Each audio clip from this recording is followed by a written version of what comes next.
കണ്ണു കാണാത്തവരുടെ വിരൽത്തുമ്പിലെ വിസ്മയിപ്പിക്കുന്ന വിജ്ഞാനങ്ങളെക്കുറിച്ച് ഒന്ന് പരിചയപ്പെടുത്തുകയാണ്. അകക്കണ്ണിലൂടെ പുറം കാഴ്ചകൾ കാണിക്കുകയാണ് ഈ കാഴ്ച പരിമിതർ.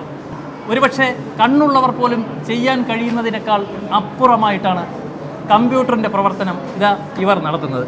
കമ്പ്യൂട്ടറിനെ കുറിച്ച് എങ്ങനെയാണ് നിങ്ങൾ ഈ കമ്പ്യൂട്ടറിൻ്റെ പ്രവർത്തനം നടത്തുന്നത്? ഈ കമ്പ്യൂട്ടർ എന്ന് പറയുമ്പോഴത്തേക്ക് സാധാരണ കമ്പ്യൂട്ടർ തന്നെയാണ്, കാഴ്ചയിൽ ഉള്ളവർ ഉപയോഗിക്കുന്ന അതേ സിസ്റ്റം തന്നെയാണ്. പക്ഷേ നമുക്ക് യൂസ് ചെയ്യുന്നതിന് വേണ്ടിയിട്ട് ഇതിനകത്ത് വിൻഡോസ് ഓപ്പറേറ്റിംഗ് സിസ്റ്റത്തിലാണെന്നുണ്ടെങ്കിൽ NVDA അതേപോലെ ജോസ് ഇതുപോലുള്ള സ്ക്രീൻ റീഡിംഗ് സോഫ്റ്റ്വെയർസുകൾ ഇൻസ്റ്റാൾ ചെയ്ത് കഴിഞ്ഞാൽ പിന്നെ നമുക്ക് കീബോർഡ് ഉപയോഗിച്ചിട്ട് നമ്മൾ ചെയ്യുന്ന ഓരോ വർക്കും പറഞ്ഞു തരും. അപ്പോൾ നമ്മൾ ഒരു ലെറ്റർ ടൈപ്പ് ചെയ്യുകയാണെന്നുണ്ടെങ്കിൽ ആ ലെറ്റർ എന്ത് ചെയ്യും, ഇത് വായിച്ചു തരും.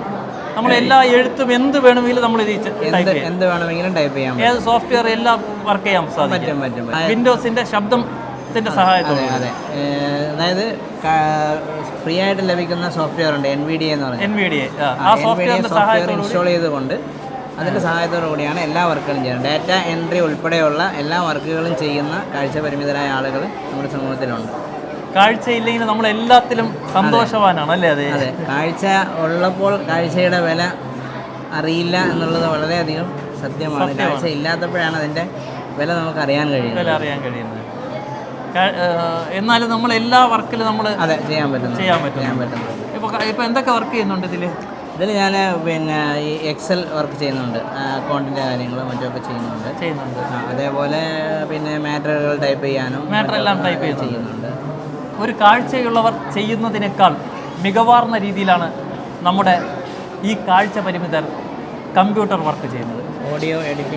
ഓഡിയോ എഡിറ്റിംഗ് ഉൾപ്പെടെ അവരുടെ മികവ് തെളിയിക്കുകയാണ് ഈ കമ്പ്യൂട്ടർ വർക്കിലൂടെ അല്ലേ? അതെ, ഓഡിയോ എഡിറ്റിംഗ് ഒക്കെ ഉണ്ട്. ഓഡിയോ എഡിറ്റിംഗ് ചെയ്യുന്നുണ്ട്. ഓഡാസിറ്റി എന്നൊരു സോഫ്റ്റ്വെയർ ഉണ്ട്, അതിലൂടെ മറ്റുള്ള സോഫ്റ്റ്വെയറുകളൊക്കെ ഉണ്ട്. ഏത് ആണെങ്കിലും നമ്മൾ ഉപയോഗിച്ചിട്ട് ഓഡിയോ എഡിറ്റിംഗ് ചെയ്യുന്നതാണ്. ശബ്ദങ്ങളുടെ ഇതുകൊണ്ടാണ് ഓഡിയോ എഡിറ്റിംഗ്. അതെ, നമുക്ക് എല്ലാം കീബോർഡിൽ നിന്ന് തന്നെയാണ്. മൗസ് യൂസ് ചെയ്യാറില്ല. മൗസ് യൂസ് ചെയ്യുമ്പോൾ പോയിന്റ് കാണാൻ പറ്റാത്തതുകൊണ്ട് മൗസ് യൂസ് ചെയ്യാറില്ല. ഫുള്ള് കീബോർഡ് ഷോർട്ട് കട്ടാണ്. കീബോർഡ് ഷോർട്ട് കട്ടിലൂടെയാണ് എല്ലാം വർക്ക് ചെയ്യുന്നത്. ഇത് എത്ര മാസം കൊണ്ടാണ് പഠിച്ചെടുത്തത്? ഇത് ഞാൻ ഒരു 3 മാസത്തെ കോഴ്സാണ് ഞാൻ അറ്റൻഡ് ചെയ്തത്.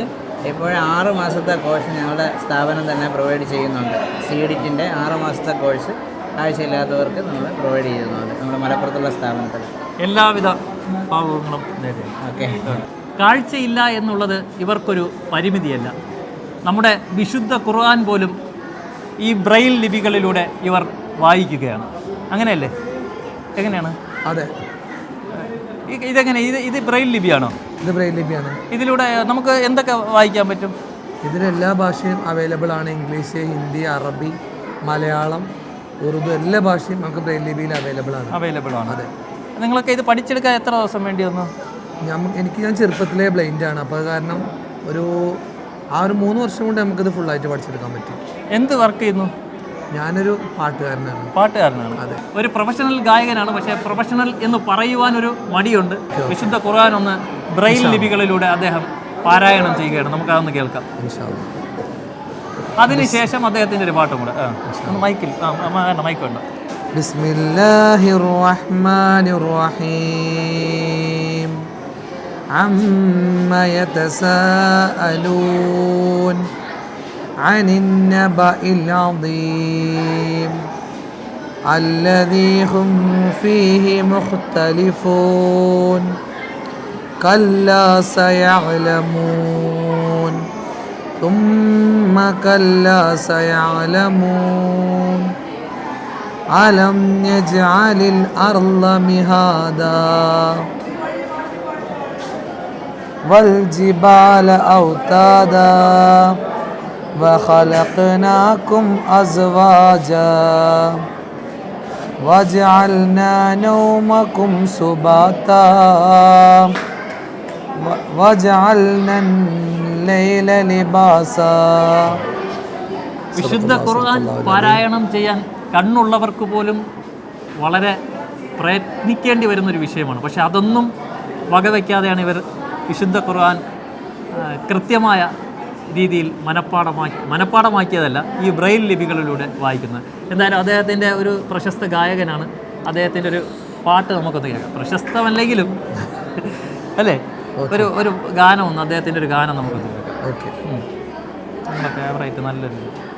ഓക്കെ, ഏത് പാട്ടാലും കുഴപ്പമില്ലല്ലോ, ഏതായാലും കാണാം. ഓത്തുപള്ളിയിലന്നു നമ്മൾ പോയിരുന്ന കാലം ഓർത്തു കണ്ണീർ വാർത്തു നിൽക്കയാണു നീലമേഘം. കോന്തലക്കൽ നീ എനിക്കായി കെട്ടിയ നെല്ലിക്ക കണ്ട് ചൂരൽ വീശിയില്ലേ നമ്മുടെ മുല്ലാക്ക. പാഠപുസ്തകത്തിൽ മായിൽ പീലി വച്ച് കൊണ്ട് പീലി പെറ്റ് കൂട്ടുമെന്ന് നീ പറഞ്ഞു പണ്ട്. ഉപ്പ് കൂട്ടി പച്ചമാങ്ങ നമ്മളെത്ര തിന്നു. ഇപ്പോഴാ കഥകളെ നീ അപ്പടി മറന്നു. ഓത്തുപള്ളിയിലന്നു നമ്മൾ പോയിരുന്ന കാലം ഓർത്തു കണ്ണീർ വാർത്തു നിൽക്കയാണു നീലമേഘം. ഞാൻ എഴുതും കവിതയിലൊഴുകും മഷിയുടെ ഉറവ മദീനയിലാ. ഞാൻ പാടും പുകഴിന്നിതളുകൾ വിടരും സൂനം റൗളയിലാ. ഞാൻ എഴുതും കവിതയിലൊഴുകും മഷിയുടെ ഉറവ മദീനയിലാ. ഞാൻ പാടും പുകഴിന്നിതളുകൾ വിടരും സൂനം റൗളയില. ആ വിടരും സൂനമിൽ പടരും സ്നേഹം എഴുതിയലതിരില്ല, പാടിയൽ തീരില്ല. ഓക്കെ, കാഴ്ചയുള്ളവർക്ക് ഒരു മാതൃകയാണ് നമ്മുടെ ഈ കാഴ്ച പരിമിതർ. ജീവിതത്തിൽ ഒട്ടനവധി നല്ല കാര്യങ്ങളാണ് ഇവരുടെ കൂട്ടായ്മ ഇതുവരെ ചെയ്തു വരുന്നത്, അല്ലേ? നമ്മുടെ കൂട്ടായ്മ അങ്ങനെ ഒരുപാട് കാര്യങ്ങൾ, ഒരുപാട് കാഴ്ച ഇവർക്കൊരു പ്രശ്നമേ അല്ല. അത് പടച്ചവൻ നൽകിയ ഒരു അനുഗ്രഹമായി തന്നെയാണ് കാണുന്നത്. തീർച്ചയായിട്ടും.